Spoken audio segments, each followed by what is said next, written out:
Antes de comenzar, les recordamos a todos que los micrófonos deben permanecer silenciados. Les pedimos utilizar el chat para hacer las preguntas, comentarios o sugerencias que van a ser leídos al final de la presentación. Todo el contenido será grabado y subido públicamente a YouTube, por lo que les pedimos respetar la privacidad de los pacientes a presentar y evitar dar datos personales.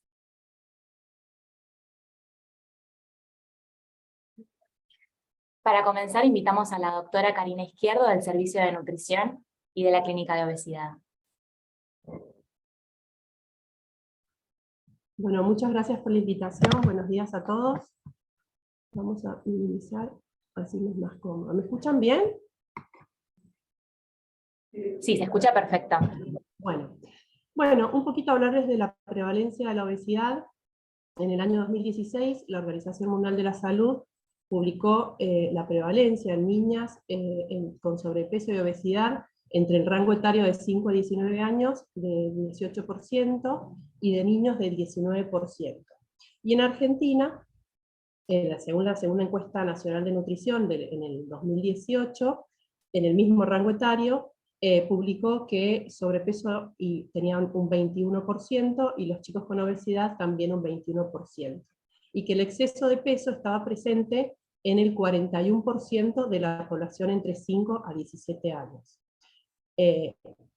Por eso es tan importante, estas publicaciones son previo a la pandemia. Después de la pandemia aumentó francamente esta prevalencia, y por supuesto las consultas en consultorio, y saber siempre que más del 70% de los pacientes obesos, antes de la pubertad, tendrán obesidad en la edad adulta, con lo cual el pediatra juega un rol sumamente importante en la detección de estos pacientes, con una velocidad aumentada, acelerada en el peso, detectar y hacer una intervención bien temprana. Siguiente. Bueno, un poco recordarle etiopatogenia. El 97% es de causa primaria, donde hay es multifactorial, donde hay una interacción entre factores genéticos, ambientales, sedentarismo, mala calidad de los alimentos y factores psicosociales. Menos del 5% es secundaria, de acuerdo a síndromes genéticos, lesiones hipotalámicas y enfermedades endocrinológicas. Siguiente. Hay una anterior. Esa. Y desde la anterior, esa. Desde otra mirada, saber que las complicaciones a corto plazo, la anterior, son complicaciones, a ver si se puede la anterior, posterior a esta, esa. Hay otra mirada donde hay complicaciones a corto plazo, bueno, no importa.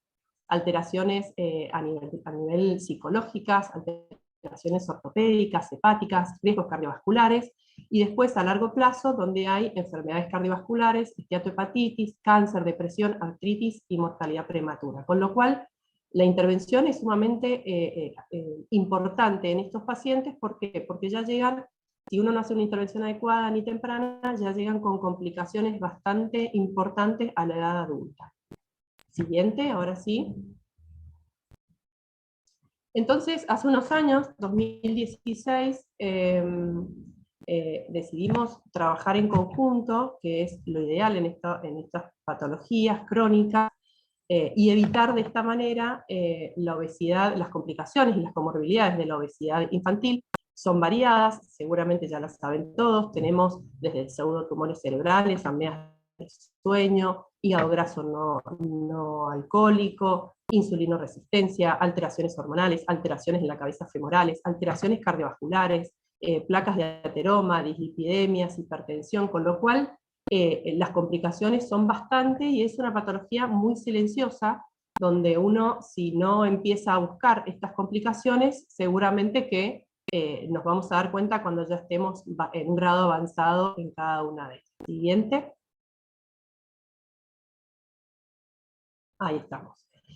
Y desde el 2016 es que formamos el equipo de obesidad para trabajar en conjunto y poder abordar los 4 puntos principales de esta patología, donde una de las patas de esta mesa es la intervención en la dieta, otra es la intervención en la actividad física, el asesoramiento conductual y por supuesto las intervenciones centradas en la familia. En cuanto a la dieta, por supuesto que trabajamos siempre con una dieta balanceada, con un equilibrio entre los macronutrientes, una disminución en los alimentos de alto valor energético, y por supuesto una organización de las comidas. Y también trabajamos mucho en la actividad física y en las horas de ocio. Estimular al chico a la actividad física es sumamente importante, teniendo en cuenta que antes de los 10 años es una actividad recreativa. Bueno, desde pequeños ellos ya tienen que tener esa actividad recreativa y acostumbrarse a esa actividad física diaria o con una carga semanal importante. Luego tenemos un asesoramiento conductual, y después el trabajo más importante que me parece a mí es no trabajar solo con el paciente, sino que nos dedicamos mucho a trabajar con la familia.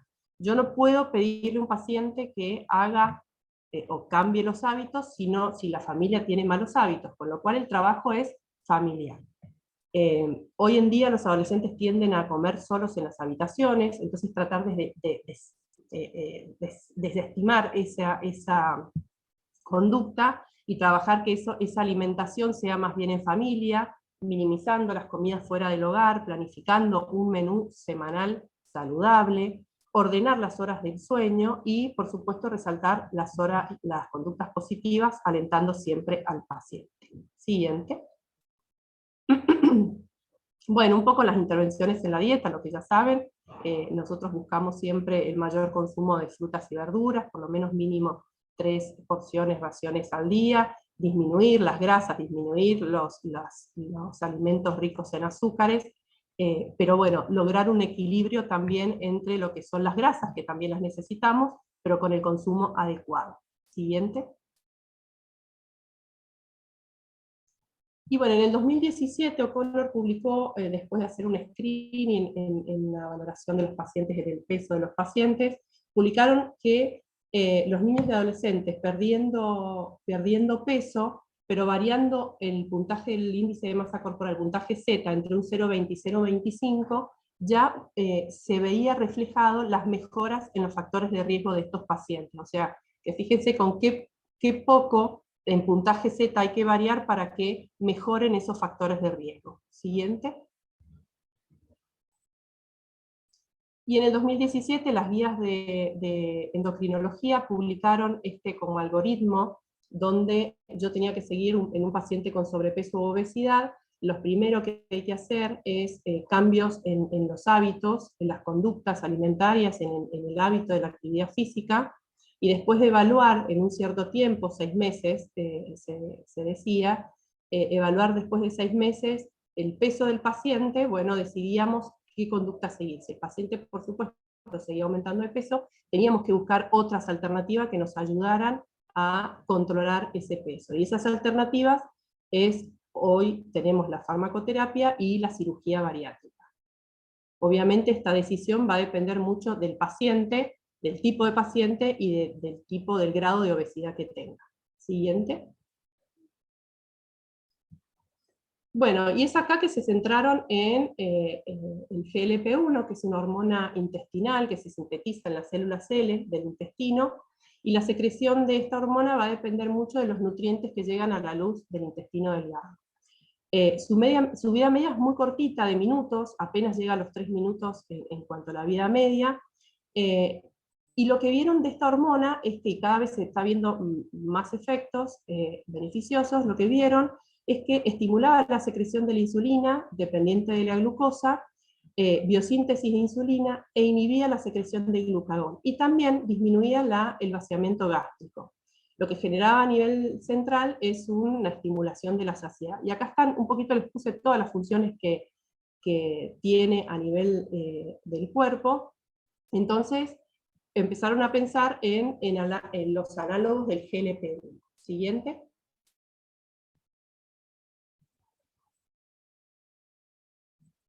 Que inicialmente los usaron para la diabetes, y como efecto, digamos, secundario, por decirlo así, o un efecto que sorprendió, era también el control del peso.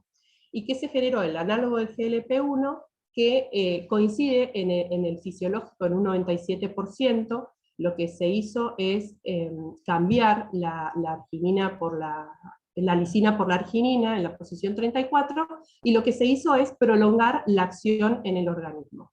Con lo cual, esta hormona, este análogo, perdón, es subcutáneo, la dosis va creciendo, si empezamos con una mínima dosis hasta llegar a la dosis adecuada, y tiene una acción periférica que aumenta la liberación de la insulina, suprime la liberación del glucagón de forma dependiendo de la glucosa, y una acción central en el núcleo 4 que activaría las células anorexígenas generando la saciedad. Como efecto adverso de esta droga, se vio principalmente que son efectos gastrointestinales, náuseas, vómitos, diarrea, y también constipación. Y ocurrieron generalmente en las primeras 4 a 8 semanas, está descrito, aparecen, en la experiencia aparecen principalmente cuando uno va cambiando la dosis y va aumentando la dosis en las primeras 48 horas, y después ese efecto cede de forma espontánea. Siguiente. Entonces se estudió, se hizo un estudio que en cuanto a la eficacia y seguridad del liraglutide en el manejo de los pacientes obesos, y este estudio, esta medicación se aprobó en el marzo del 2021. En este estudio fue un estudio randomizado, doble ciego, multinacional, multicéntrico, donde se tomaron 250 pacientes, mitad de los pacientes fueron a recibir placebo y el resto fue a recibir el análogo del GLP-1, y se evaluó la respuesta de la medicación a las 56 semanas. Por supuesto que estos pacientes recibieron asesoramiento en cuanto a la dieta y asesoramiento en la actividad física, y lo que se vio es que hubo una modificación mayor al Z-score del índice de masa corporal de 0,22. Pero también lo que hicieron fue, bueno, ¿qué pasaba si yo a las 56 semanas suspendía la medicación? Y los estudiaron 26 semanas más. ¿Y qué es lo que vieron? Que los pacientes, tanto placebo como los pacientes que habían recibido la medicación, recuperaron peso.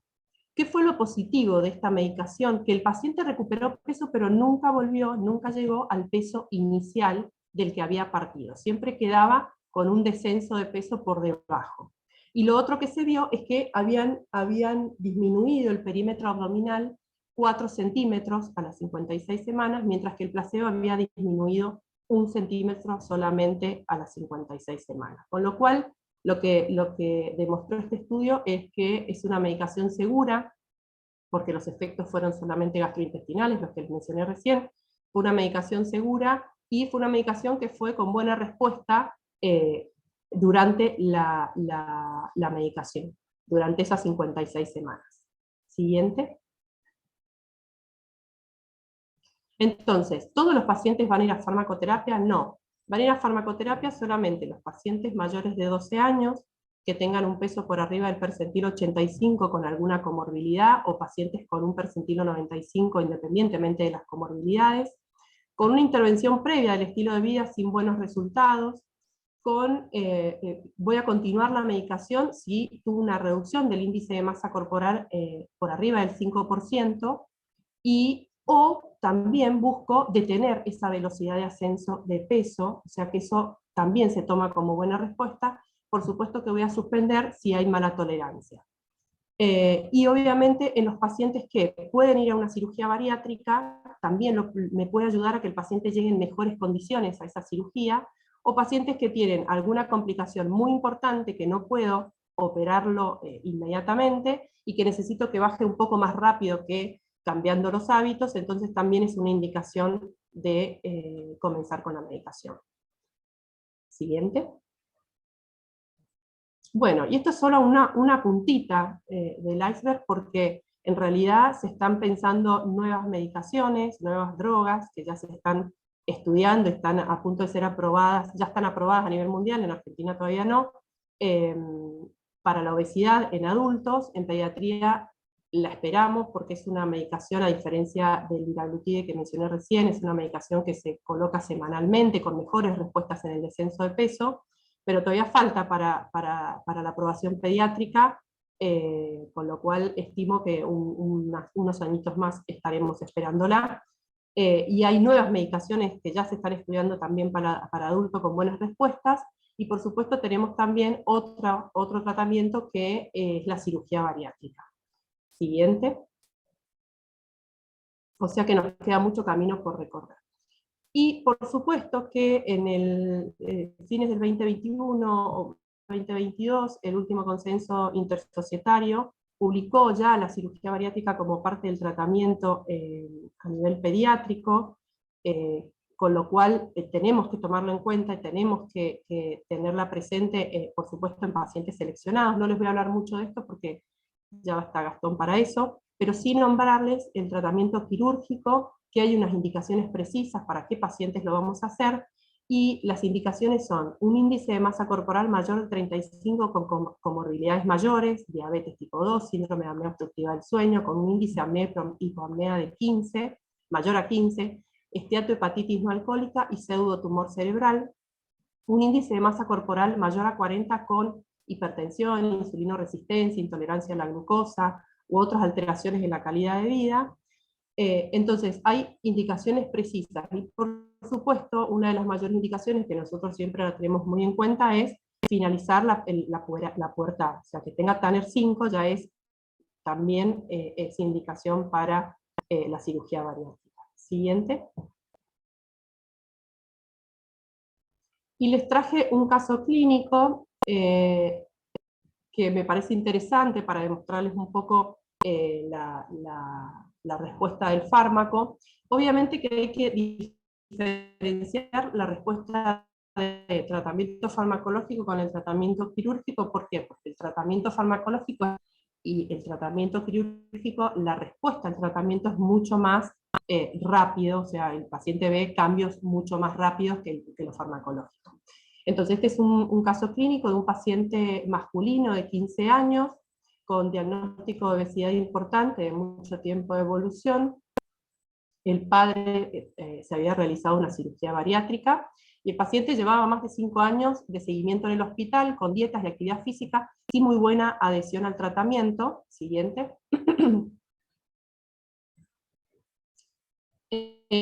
Como antecedentes familiares, bueno, padre obeso con cirugía bariátrica, mamá con sobrepeso, el hermano con una obesidad importante, abuelos paternos también con obesidad y con muy malos hábitos alimentarios de ambas familias. Hábitos sedentarios, repetía siempre el plato, no conocía lo que eran frutas y verduras, o sea, porque no las consumía, mucha pantalla, y los almuerzos eran todos en el colegio. Siguiente. Clínicamente, el paciente, antes de comenzar con la medicación, tenía un peso de 113,6, una talla de 1,73, un BMI 37,5 y un perímetro abdominal de 111. Ahora también agregamos medir el cuello. Si bien el cuello no hay curvas ni nada, en los pacientes adultos se hace de rutina, y lo comenzamos a hacer, y la verdad que cuando bajan de peso también es un parámetro importante a tener en cuenta para darnos cuenta de la disminución de la grasa a nivel del cuello. En la ecografía tenía esteatosis moderada, con un laboratorio que tenía una insulina de 30, glucemias 98, enzimas normales y una prueba de tolerancia oral a la glucosa normal. Después de 8 meses consecutivos de una dieta de actividad física, comenzamos con el análogo del GLP-1, siguiente. Y lo que vimos después de 18 semanas es que el paciente comenzó con un peso de 113,6 kilos, y a las 18 semanas ya tenía 101 kilos, con un BMI de 37,5, y a las 18 semanas tenía 33,8, y un perímetro abdominal de 111 a 105, con lo cual el paciente a las 18 semanas había descendido un 11% del peso corporal. ¿Qué desventajas tenemos de la medicación? ¿Qué es lo que pasó con este paciente? Este paciente empezó muy bien, con muy buenos resultados, de hecho fue un respondedor rápido, hay pacientes que no responden tan rápido como este, y lo que pasó es que la contra que tiene esta medicación es que, como es diaria, el paciente se cansa de estar colocándose subcutánea la medicación, con lo cual este paciente abandonó el tratamiento. Ahora mantiene el peso de que abandonó, porque modificó bastante los hábitos saludables, y la familia colaboró bastante, pero bueno, lo malo que tiene es que suspendió el tratamiento. Siguiente. Esto es un estudio de la composición corporal, la bioimpedanciometría, que se la hacemos de rutina a todos los pacientes obesos. cuando los medicamos y cuando no, en realidad no es sabemos que va a dar mal el resultado, pero en realidad es más comparativo y más de estímulo, porque si ustedes no se ven muy bien, pero tiene un alto porcentaje de grasa, casi un 47%, si mal no recuerdo, con lo cual esto, si el paciente continúa con el descenso de peso, ese grado de grasa lo va viendo en la composición corporal, cómo empieza a disminuir, entonces está bueno como para tenerlo comparativo. Siguiente. Bueno, muchas gracias. Muchísimas gracias, doctora Izquierdo. Ahora sí damos lugar a cirugía pediátrica al doctor Gastón Elmo. Bueno, gracias por la invitación. Excelente, Karina, tu exposición. Creo que hablaste muchas de las cosas que yo había puesto en la charla, pero con mucha más profundidad y más claro, así que vamos a ir pasándola y basarnos y centrarnos más en la parte quirúrgica, ¿no es cierto? Bueno, esto es un poco la estadística que hablaste y de la importancia de la obesidad en los adolescentes y en los niños, y bueno, la importancia que tenemos que darle a la obesidad en sí como una enfermedad, que tenemos que tratarla, porque, como dijo Cari, el 70% de los pacientes adolescentes obesos van a seguir siendo obesos en la adultez, y eso va a traer aparejado muchos problemas o comorbilidades, como vamos a ver enseguida. Pasemos a la siguiente. Como vemos, en pediatría hay muchas maneras de medir cuándo hay un exceso de peso o cuándo el paciente es obeso. Pero nosotros utilizamos el índice que conocemos todos, es el de masa corporal, el Body Mass Index, que es el peso en kilos, dividido la talla expresada en metros cuadrados. Eso me va a dar un resultado que, según el resultado, vamos a poderlos categorizar en distintos tipos de obesidad. Siguiente. Tenemos que, por estas tablas, el peso normal va a ser entre 18 y 24,9. Acá hay un sobrepeso entre 25 y 30. Y después vamos a ver distintos grados de obesidad, que es la obesidad grado 1, 2 y 3, cuando es mayor al 40%. Existen pacientes, pasamos a la siguiente, que son categorizados como superobesos, super obesos o la triple obesidad, cuando los valores ascienden a un body mass index de mayor a 60. Pero vean la gravedad de ciertos pacientes que tienen un exceso de peso tan importante que obviamente que va a alterar su calidad de vida. Siguiente. Bueno, como dijo Karina, hay múltiples factores, factores genéticos, alteraciones hipotalámicas, trastornos psicológicos, neurotransmisores. No voy a andar, ya que habló Karina, sigamos adelante. Las comorbilidades que nosotros vamos a ver, fundamentalmente son cardiovasculares, como hipertensión, arteriosclerosis, insuficiencia cardíaca, congestiva, angina de pecho, alteraciones pulmonares como disnea, síndrome de Pittwick, las apneas del sueño, los tromboembolismos de pulmón, metabólicas, como las hiperlipidemias, la diabetes tipo 2, estatosis hepática, litiasis vesicular.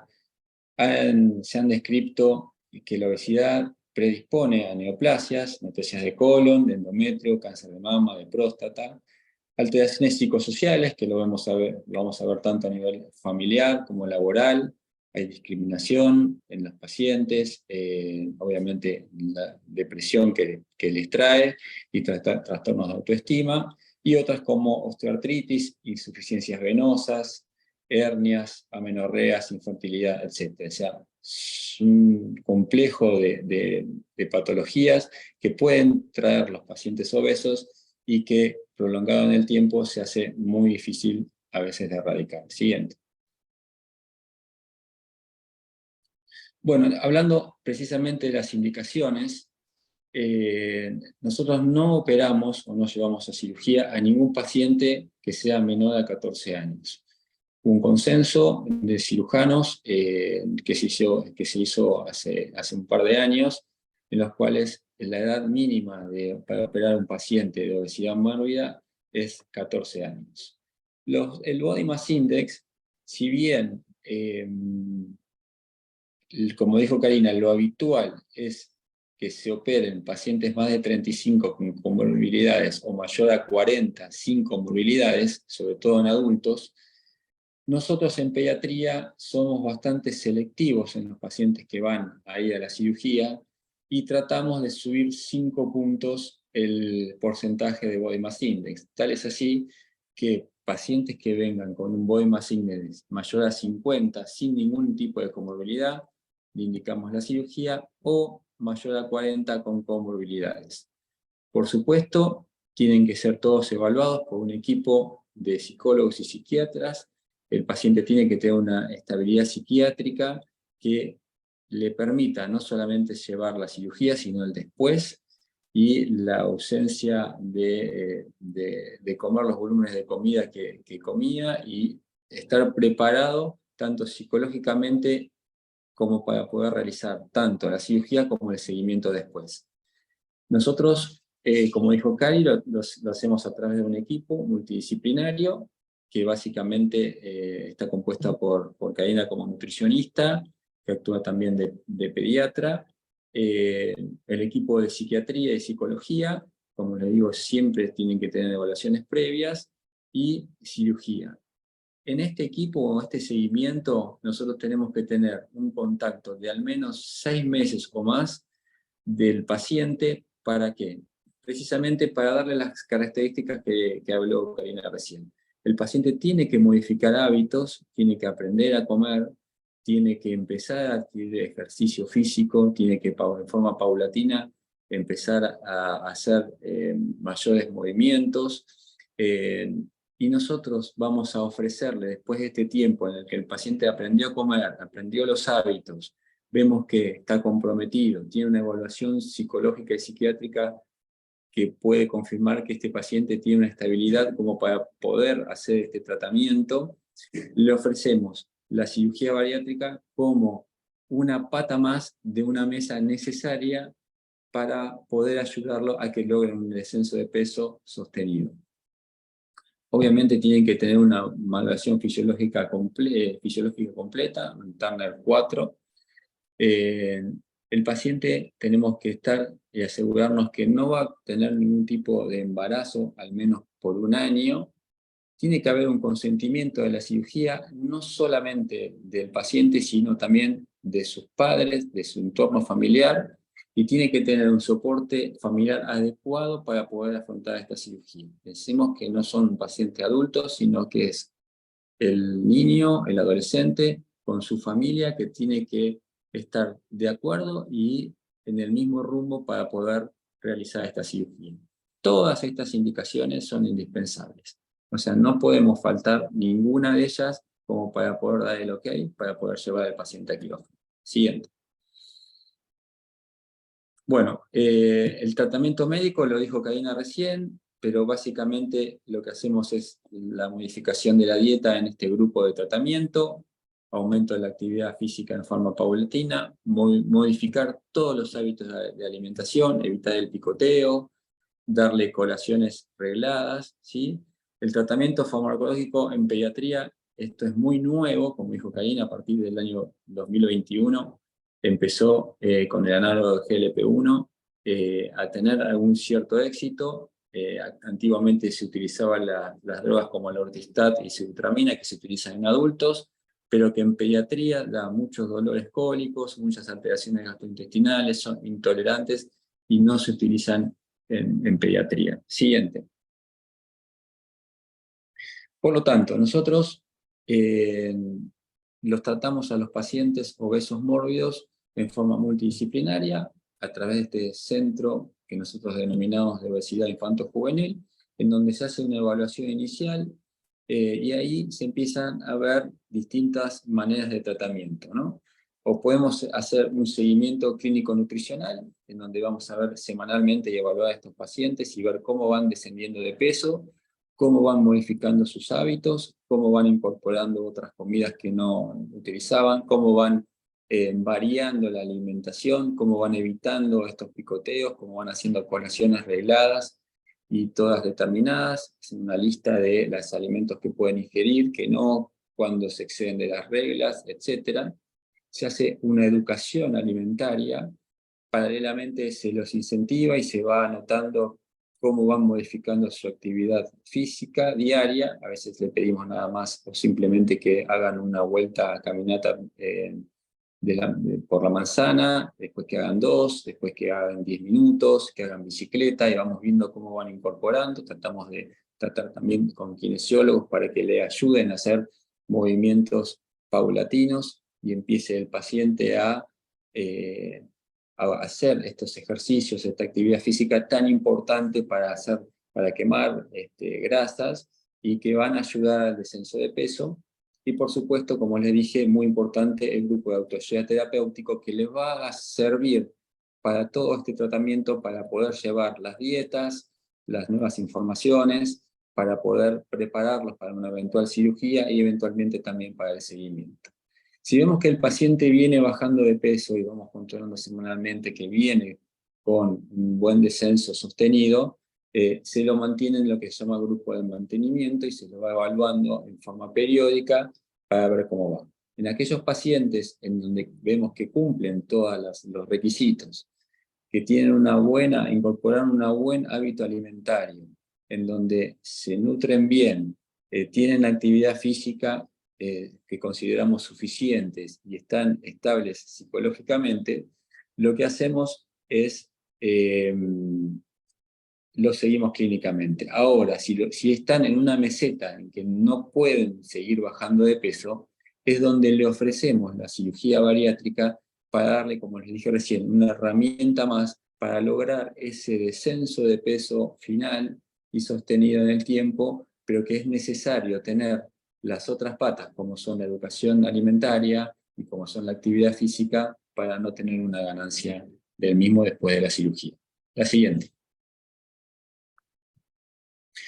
Bueno, a ver, yendo un poco más a la cirugía, cuando nosotros vamos a la cirugía en sí, existe lo que es el gold estándar de la cirugía de obesidad, de la cirugía bariátrica, que es el bypass gástrico, que van a escucharlo en forma reiterada. Y esto es solamente tener un pouch de estómago, ¿sí?, que es aproximadamente de 20 a 50 mililitros, ¿sí?, separar el estómago de lo que sería la vía digestiva, y ascenderle un asa de intestino, que es lo que se llama como una I, ¿sí?, y se hace una anastomosis entre ese pouch de estómago que quedó con el asa de intestino que se sube. Esta cirugía es el gold estándar, logra una pérdida de peso de un 70-80%, ¿sí? Tiene algunas complicaciones tempranas como tromboembolismo pulmonar entre el 1 y el 5%, puede tener una trombosis venosa profunda del 1%, se pueden generar fístulas, que son pérdidas, porque hay muchas anastomosis que se hacen con sutura mecánica que pueden filtrar un poquito, puede haber infecciones de la herida hasta un 5%, y luego complicaciones tardías, que pueden ser una estenosis siguiente, bueno, a ver si se puede marcando. Siguiente.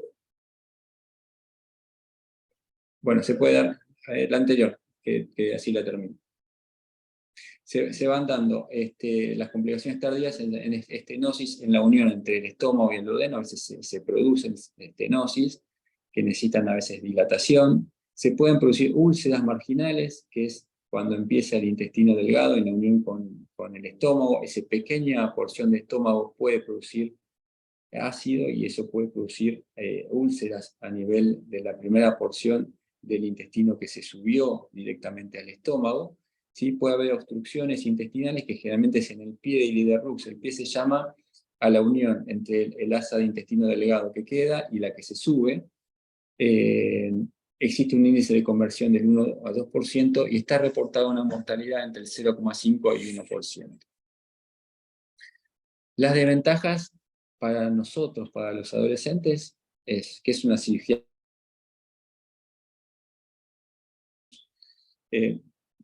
no pasemos a esa todavía. Produce cambios anatómicos en los pacientes y cambios fisiológicos. Ahora sí, pasemos a la siguiente, que nosotros bypaseamos una zona del estómago y primeras porciones del duodeno, o sea, del duodeno y del yeyuno, que va a producir que podamos tener complicaciones importantes, sobre todo en las etapas de crecimiento, en la adolescencia, que son un déficit de micronutrientes que necesitan un 40-50% cuando no hay reposición de los mismos, ¿sí? Se puede producir también dumping e hipoglucemias por el alimento que pasa directamente de ese pequeño pouch de estómago al intestino delgado, porque, como ustedes ven, es una zona muy importante de absorción, sobre todo de sustancias muy importantes como son el hierro, el calcio, el magnesio, el zinc, etc. Entonces, en pacientes de edad pediátrica o adolescentes, es una cirugía que hacemos en muy pocos casos y no es nuestra cirugía de elección. Siguiente. Van a escuchar también la cirugía, lo que es el banding. El banding es un aparato externo que es como un cinturón, que se le coloca entre el esófago y la primera porción del estómago. Y eso va a producir una alteración restrictiva que va a lograr una pérdida de peso menor, entre un 50 y un 60%. También tiene algunas complicaciones, como que se mueva esa banda que se coloca, que se comprima mucho y se produzca un megaesófago, que erosione esa banda del mismo esófago y se produzcan alteraciones como rupturas del esófago o erosiones o fisuras. También se pueden alterar o romper el reservorio, pueden desconectarse, puede ser un cuerpo extraño de la infección. Este es un procedimiento que lo van a escuchar, que se dejó de usar porque la tasa de recidiva es muy alta y las complicaciones también, por los cuales se lo traigo para que ustedes lo conozcan, pero que actualmente no se está utilizando en adultos y mucho menos en pediatría. La siguiente.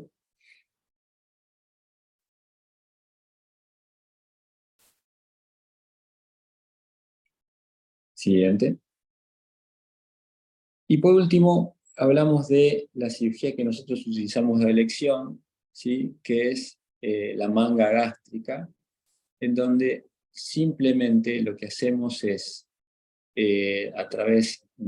colocamos un tutor a través del esófago y el estómago, y vamos a seccionar, resecar toda una parte muy importante del estómago, con lo que va a producir una alteración restrictiva, porque el paciente al sacarse prácticamente el 80% del estómago o más, logramos que con poca comida el paciente se sienta plenitud, se sienta saciedad, y por otro lado está postulado que hay una hormona que es la grelina, que secreta el fondo gástrico, que al sacarlo disminuye la producción de la misma y eso haría que el paciente tenga menos apetito. Pasamos. Siguiente. Este logra una pérdida de exceso, no tanto. Bueno, logra una pérdida de exceso del 70%, ¿sí? Las complicaciones más importantes pueden ser las fístulas o las pérdidas, porque como ustedes ven, la sutura que se utiliza a lo largo de todo el estómago es amplia y ahí se pueden producir pequeñas pérdidas de material intestinal, y eso es conocido como fístulas, por lo cual es la principal complicación de esta cirugía. La desventaja que tiene es que si el paciente no tuvo un buen seguimiento previo, una buena educación alimentaria, probablemente con el tiempo este estómago, que ahora es pequeño, se dilate y el paciente tenga ganancia de peso. Por lo tanto, es importante entonces siempre hacer lo que es el seguimiento previo y posterior de todos los pacientes que van a hacer la cirugía bariátrica. Como les digo siempre a mis pacientes, no es la panacea la cirugía en sí, esto es una herramienta más para que los va a ayudar a ganar un descenso de peso sostenido, pero tiene que estar acompañado también por todo lo que explicamos anteriormente. La siguiente. Esto es un poco para que vean la cirugía. Esta es una cirugía que realizamos acá en el hospital. Lo primero que hacemos, obviamente, es que se hace todo por vía laparoscópica, no hay incisiones en el paciente, el instrumental que se utiliza es de una óptica de 10 milímetros y los tórax son de 5 milímetros. Lo primero que hacemos es el estómago que estamos levantando, vamos a liberar lo que es el epiplón, que es esa grasa que cuelga ahí del estómago, a través y por medio de elementos de desvascularización, que lo que hacen es sellar los vasos y cortar. Eso me va a permitir tener todo el estómago libre para poder hacer una resección. Una vez que libero, lo que hacemos es colocamos el tutor que les dije a través del esófago. Acá estamos terminando de liberar el epiplón para que me quede la superficie de estómago que voy a seccionar. Acá coloco el tutor, que no deja de ser una sonda gruesa, y luego a través de sutura mecánica, con la guía de ese tutor para no producir compresiones de más, y que se pueda lograr hacer del estómago como un tubo, ¿sí? En donde pueda pasar el alimento, ¿sí? Se mantiene el píloro sin tocar, o sea que vamos a evitar el dumping, pero el tutor me sirve para no comprimir de más y no dejar zonas estenóticas del alimento. Una vez que terminamos de colocar las suturas mecánicas, se refuerza, porque como dijimos, la principal alteración, complicación que puede producir esta cirugía son las fístulas, las pérdidas. Se refuerza con una sutura manual. Esto lo hacemos todo con ese instrumental de 3 milímetros y con sutura irreabsorbible para que quede bien fijo y para que sellen cualquier tipo o posible pérdida que tenga las suturas mecánicas. Una vez que terminamos de hacer la sutura, retiramos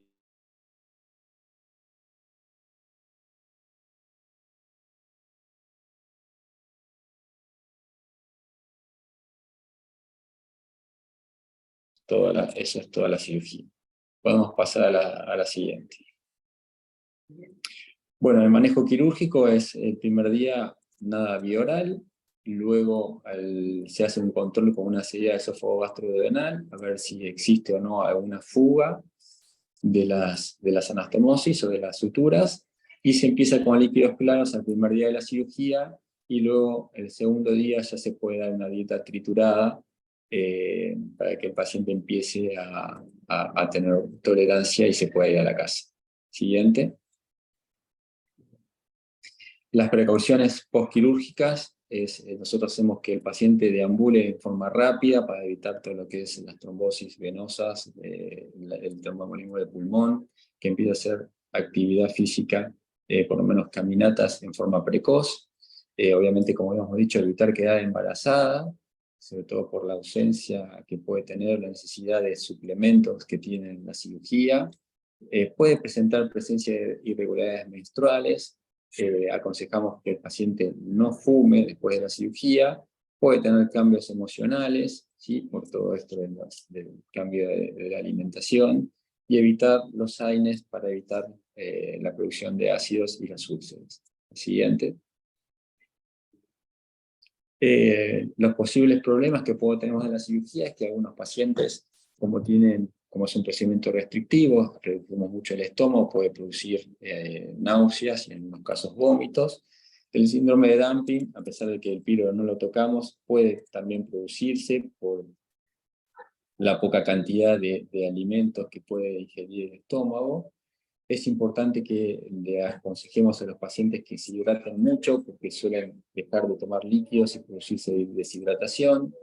Tenemos que tener en cuenta las estenosis, ¿no? Las suturas pueden evolucionar a que el estómago se empiece a achicar en ciertos sectores y producir ciertas oclusiones. como mencionamos anteriormente, las úlceras, puede haber cambios del hábito evacuatorio, pérdida de pelo, y lo más temido también para todos es cuando el paciente empieza a tener una ganancia de peso, en donde que hay que, en ese caso, insistir un poco en cuanto a las pautas de alimentación. Siguiente. En conclusión, bueno, este trabajo del tratamiento de obesos tiene que ser multidisciplinario, es muy importante el trabajo de Karina con nosotros para el diagnóstico, seguimiento de estos pacientes, cuándo medicarlos, cuándo no, ver cómo van con el peso en forma semanal y qué modificaciones hay que hacer. Es muy importante el seguimiento psicológico y psiquiátrico, como mencionamos. Logramos con el tema de la cirugía bariátrica lograr un descenso de peso importante y sostenido en estos pacientes.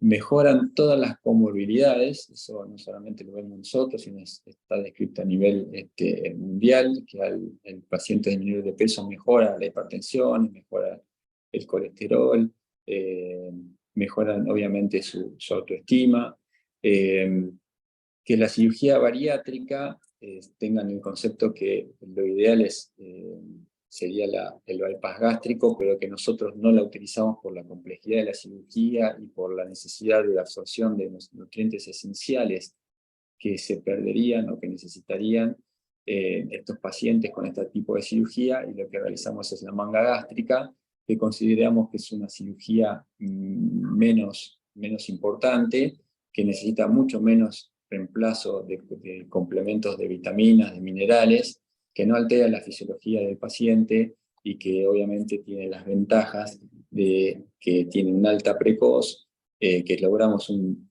importante descenso de peso y que creo que dentro de este seguimiento multidisciplinario creo que es muy ventajoso para los pacientes.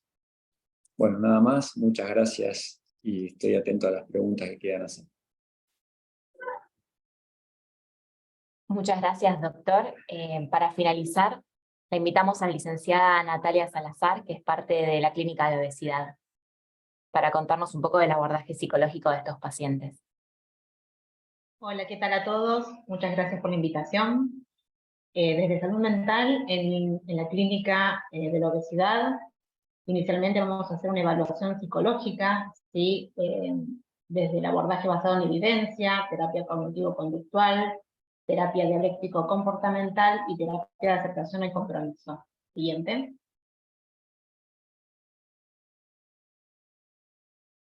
El objetivo es hacer un diagnóstico individual y familiar, poder establecer las comorbilidades, en una evaluación conjunta con psiquiatría, en este caso, bueno, la doctora Doval está de licencia, identificar los factores interaccionales que perpetúan la conducta problema en el tiempo, y el objetivo específico es, a través de la adquisición de habilidades y recursos que acompañen el cambio en relación a la comida, y las variables emocionales que intervienen, porque la alimentación, además de proveer los nutrientes al cuerpo para poder funcionar, está cargada de aspectos emocionales y relacionales que intervienen. Siguiente.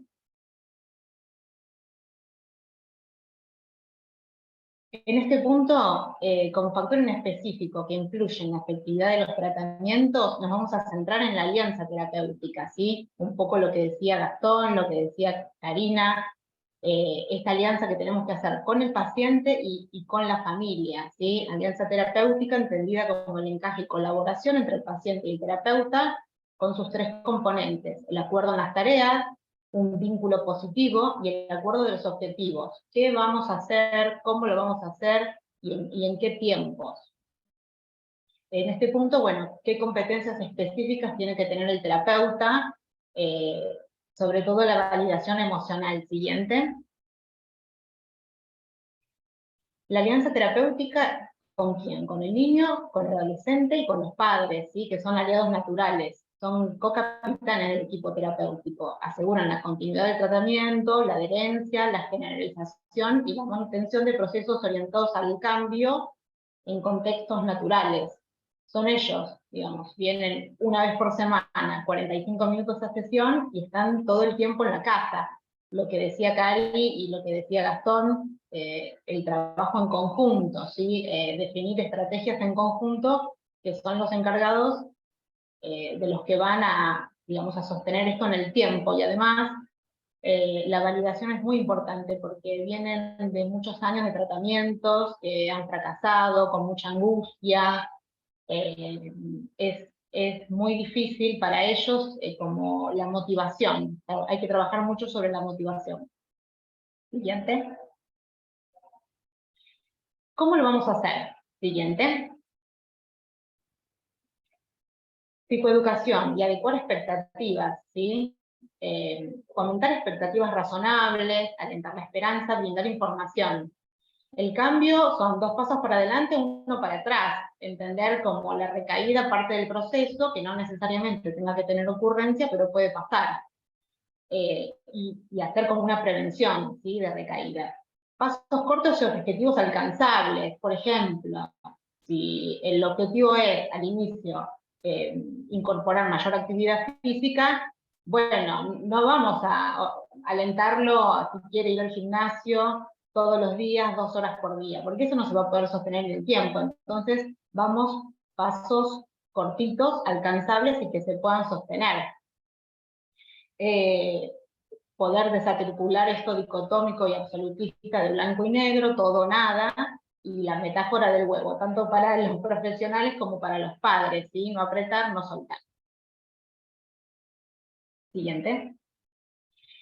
Menos culpa, mayor motivación, más responsabilidad, es igual a mayor participación. Como poder pasar de una etapa contemplativa, en lo que es el proceso de cambio, a acciones concretas que me hagan ganar mayor motivación para este proceso. Siguiente. La personalización de las sesiones es fundamental, ¿sí? Con nuestra población. Una actitud lúdica, también dependiendo de la edad evolutiva. No es lo mismo con niños pequeños que con adolescentes. Proveer esperanza y estímulo a través de la colaboración, validar las emociones, validar es aceptar la experiencia emocional del otro, conversaciones generales, ¿sí? Al inicio de la sesión, encontrar intereses, qué cosas le dan placer, qué cosas le gusta hacer, y la adherencia a todos los espacios de la clínica y seguir indicaciones, ¿no? El pedido de turnos, en el caso de administrar la medicación, o si ya se decidió por la cirugía que puedan pedir los turnos, bueno, ir haciendo el seguimiento. ¿Siguiente? Más específico desde el lado psicológico, nos preguntamos qué nos lleva a comer sin parar, ¿no? La desregulación emocional es el principal motivo. Por costumbre, porque estoy triste, porque estoy aburrido, porque estoy angustiado, porque estoy enojado. Y también las dietas estrictas. Esto nos va a llevar a rumiar todo el día, ¿sí? Sobre la alimentación y comer sin hambre. Y nos ponemos como en un piloto automático. Esto cuando psicoeducamos al paciente y a la familia, se sorprende mucho porque estaban como tan insertos en el sistema que no podían hacer como este ejercicio de destrucción. La restricción es lo que más lleva a parar sin comer, entonces por eso es importante el trabajo con la familia y con el paciente para poder, por ejemplo, ay, me salté el almuerzo, bueno, y después me comí todo esto. Bueno, entonces, ¿te acordás lo que dijo Cari de poder hacer las 4 comidas, no saltar, poner más fibra para tener más saciedad? O sea, pudiste respetar el modelo de plato. ¿Qué pasó que no pudiste hacerlo? Siguiente. Entonces, ¿cómo hacemos para frenar este impulso?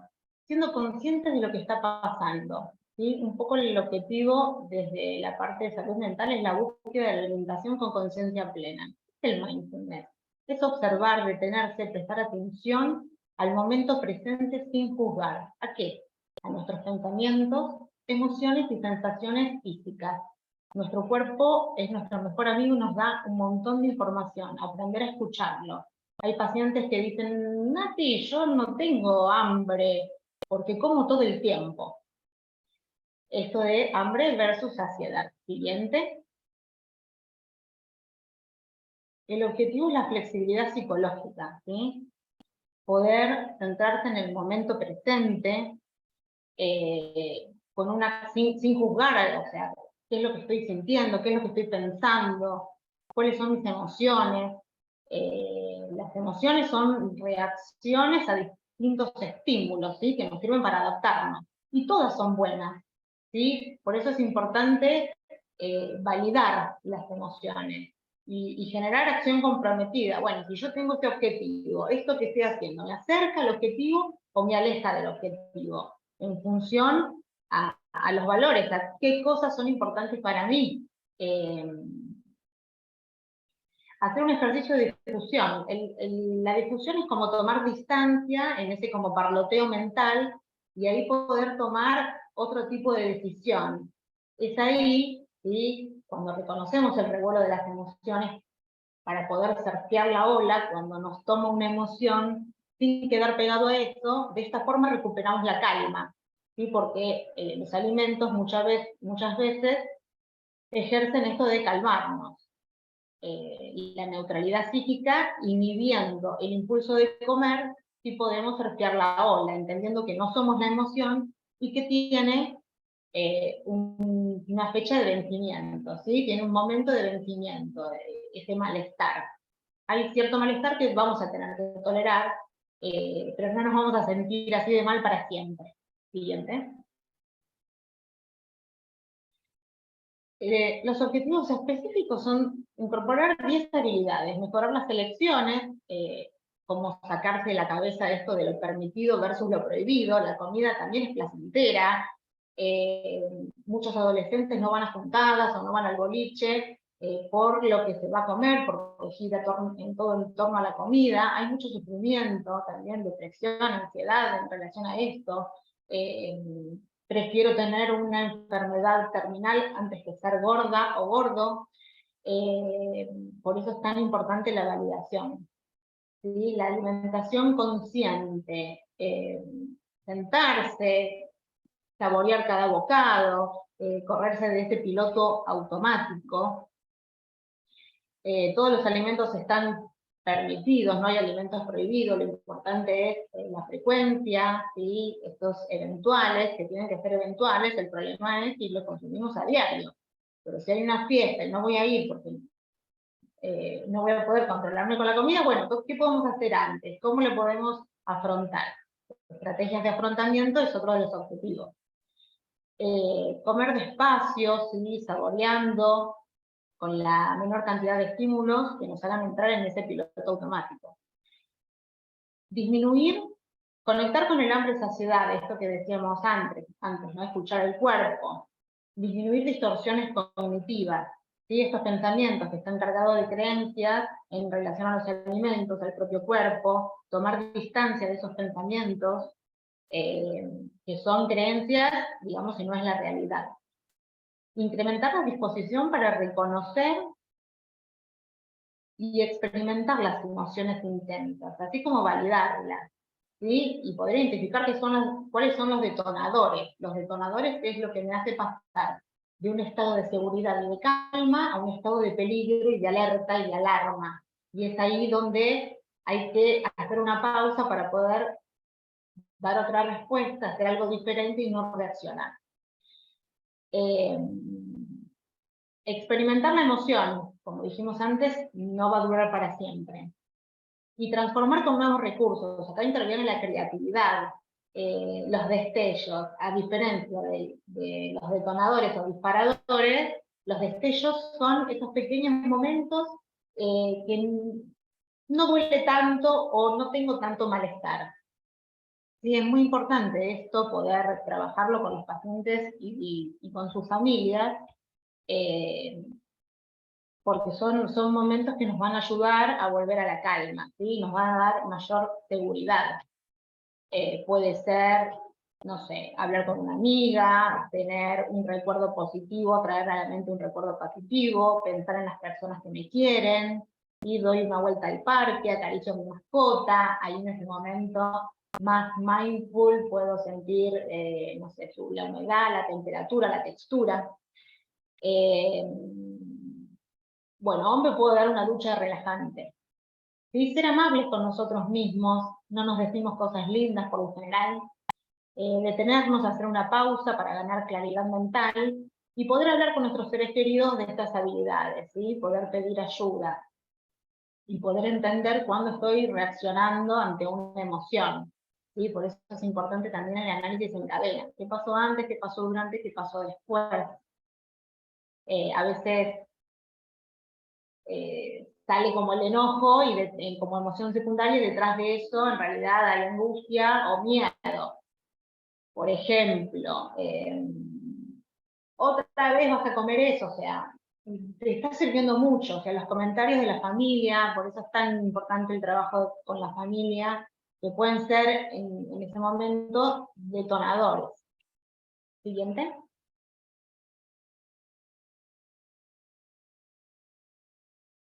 En el caso de la cirugía, como ya dijo Karina y dijo Gastón, nuestro rol es acompañar la profilaxis, los miedos, ansiedades, supuestos subyacentes en relación a la cirugía, acompañar todo el proceso de la dieta líquida. Bueno, en ese momento no se puede ingerir alimentos sólidos, el paciente sí que lo puede cumplir, otros que les va a costar un poco más, por eso es importante valorar el riesgo. ¿Es el momento adecuado? ¿El paciente está preparado?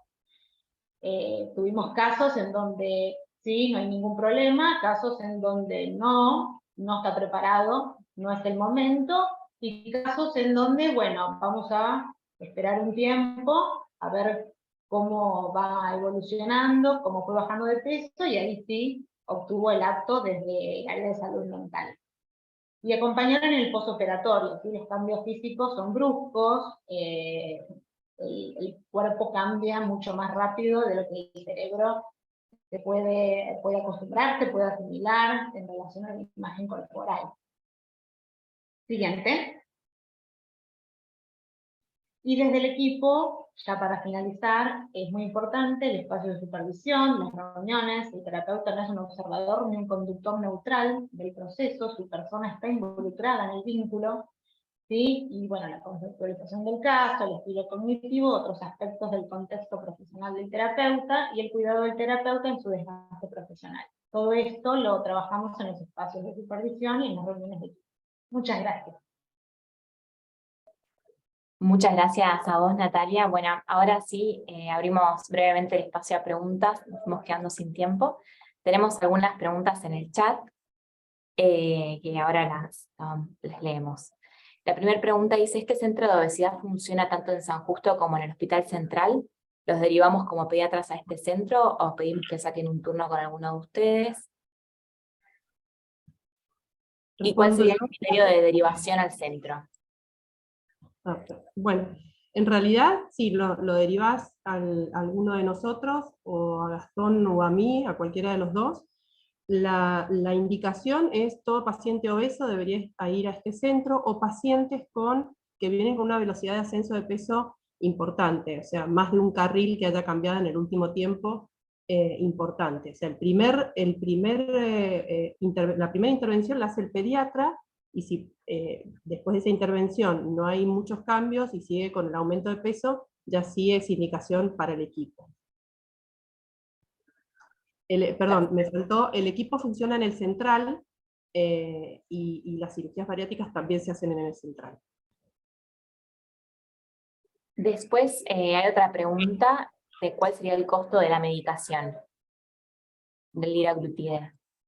Bueno, es una medicación bastante cara, estamos hablando de casi los 90.000 pesos, siempre las obras sociales hacen un descuento, hay algunas que hacen un 60, 70, es una medicación bastante costosa y no todos los pacientes pueden costearla.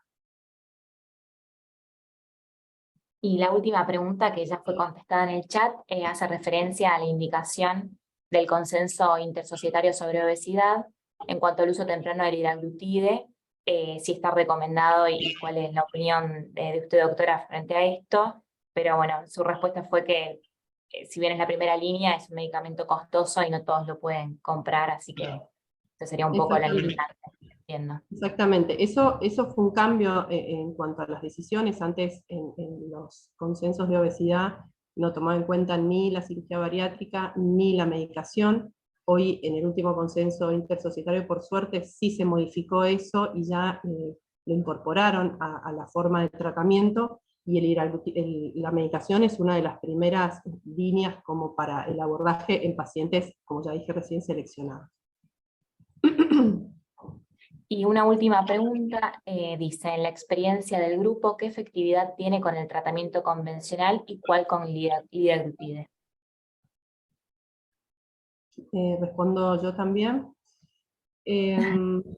Tratamiento convencional, depende mucho de la contención familiar, eso es fundamental. ¿Se escucha? Sí. Depende mucho de la contención familiar, eso es fundamental. Lo que pasa con el tratamiento convencional es que no hay continuidad. O sea, el paciente se cansa de los buenos hábitos, se cansa sobre todo cuando son muy chiquitos. No cuesta tanto en la parte adolescente, cuando quiero gustar al resto, pero cuando son muy chiquitos, que es traído por el padre, es bastante complejo, o sea, no es que se mantiene en el tiempo, y en algunos adolescentes también cuesta bastante. Con el tratamiento farmacológico, lo que sucede es esto, que se cansan mucho de colocarse la medicación. Quizás están mucho tiempo, meses, colocándosela con muy buenos resultados, y eso genera un estímulo, pero ese estímulo con el tiempo se va diluyendo y abandona. O sea, son muy pocos pacientes que continuaron, que hicieron un tratamiento continuo con la medicación. Perfecto, muchas gracias. Bueno, creo que no tenemos ninguna otra pregunta, así que gracias a todos por participar. Gracias por la invitación. Vamos. Muchas gracias. Chau, chau.